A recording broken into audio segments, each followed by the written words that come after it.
શ્રી સ્વામિનારાયણ ભગવાનની જય. ખરેખર યોગી બાબા કહેતા કે અમારે પૈસાની જરૂર નથી, પણ સંપની જરૂર છે. હવે જો સ્પષ્ટ દેખાય આ મોટા પુરુષના વચનમાં વિશ્વાસ આવે તો ખ્યાલ આવે, પણ બધાને પૈસાની જરૂર છે અને એના માટે ભાગીદારો ભેગા થાય. શરૂઆતમાં ભાગીદારો બહુ કેફથી અને આશાવાદી થઈને સંપીને બિઝનેસ કંઈ કરે તો ભાગ રાખે, પણ પછી ધીમે ધીમે જોવા લાગે કે આ ઓલા લોકો આ બેઠા બેઠા ખાય છે અને આપણે મહેનત કરીએ. એ બધી જરાક વૃત્તિ થઈ બગડી, સંપ તૂટે. જો આ રત્નાકરો ઓલા 4 ભાઈને કેવો સંપ હતો, કેટલી એને બધા પ્રલોભન આપ્યા, વાતો કરી, આડી ઊંધી અવરી વાતો કરી, પણ એનો સંપ તૂટ્યો નહીં. પણ આ મોટા મોટા ભાગીદારો, મોટી મોટી કંપનીઓ, આ બધામાં આ જ થાય. આજે એકબીજામાં જરાક મનુષ્યભાવ આવે તો બધું નાશ પામે. મોટી મોટી કંપનીઓ, અરે રાજ પણ આપણે 1400 વર્ષની ગુલામી ભોગવી છે. એનું કારણ હતું કુસંપ, સંપીને કાર્ય ના કર્યું. એટલે આવે જો સંપની તાકાત કેટલી બધી છે. સંપી આખી દુનિયામાં જે પ્રગતિ થઈ છે, આખી દુનિયામાં પ્રગતિ થઈ છે એનું કારણ સંપ હતું. એને કેન પ્રકારે થોડોક વખત હોય પણ એ સંપ હોય, પણ તો એને ધક્કો મારીને અને ઉપર ચડાવે. પણ જ્યાં કુસંપ આવે એકદમ ડાઉન થઈ જાય.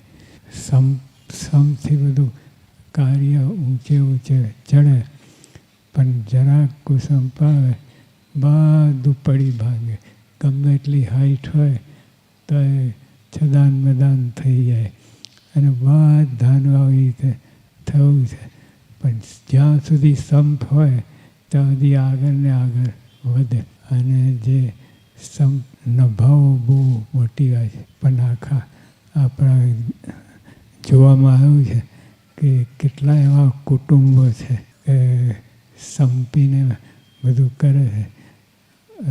ભલે પરિવાર જુદે હોય, જુદા જુદા ધંધા કરતા હોય, પણ મહિને એકવાર ભેગા થાય અને મહિને એકવાર ભેગા થઈને જમે. અને કેટલાય પરિવાર અમે જોયા. તો આદિવાસી તો રોજ ભેગા જમે એને સંપ કોઈ તોડી ના શકે.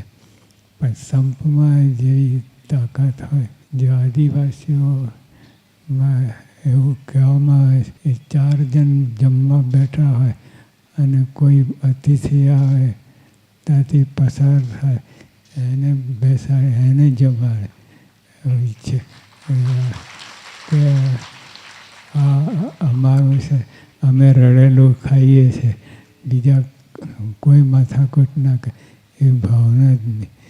એટલે આવી આદિવાસી ભાઈઓમાં જોવા મળે. જૂના પુરાણા બીજાને અપનાવે, ભેગા લઈ લે અને એને બે કોરિયામાં શું જાય છે એવી વાત. તો સંપ તમે જે સંપીને રાખે, સંપીને રહે, એ આગળ વધે. એવા કેટલાય કુટુંબો આજે પણ છે. સંપથી કાર્ય કરે એટલે ખૂબ આગળ વધ્યા છે. તો આપણે સંપીને જે કાર્ય કરવું, કાર્યરત રહેવું, એ સંપ મૂળ.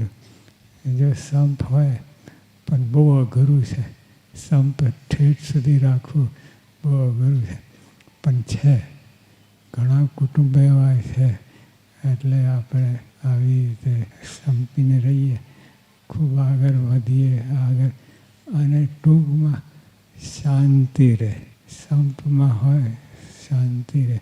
જ્યાં સુધી સંપ હોય ત્યાં સુધી શાંતિ રહે. અને સંપ જ્યાં કુસંપ આવ્યો, કળયુગ પ્રવેશ કર્યો તો બધું જતું રહે. શ્રીજી મહારાજે કહ્યું કે જ્યાં સંપ છે ત્યાં રિદ્ધિ સિદ્ધિને પ્રભુતા છે. કુસંગ કુળ સહિત બધા પોતે આવીને વસે અને છેદાન બદાન કરી નાખે. એટલે હવે સંપની ભાવના આપણા સત્સંગમાં તો અત્યારે એવું વાતાવરણ મહારાજની દયાથી એવું વાતાવરણ સરસ છે કે આપણે બધા સંપની વસ્તુ સમજીએ. પહેલાં તો સમજવું જોઈએ સંપ શું છે અને એમાં કેટલા સમજ્યા છે બધા સંપ.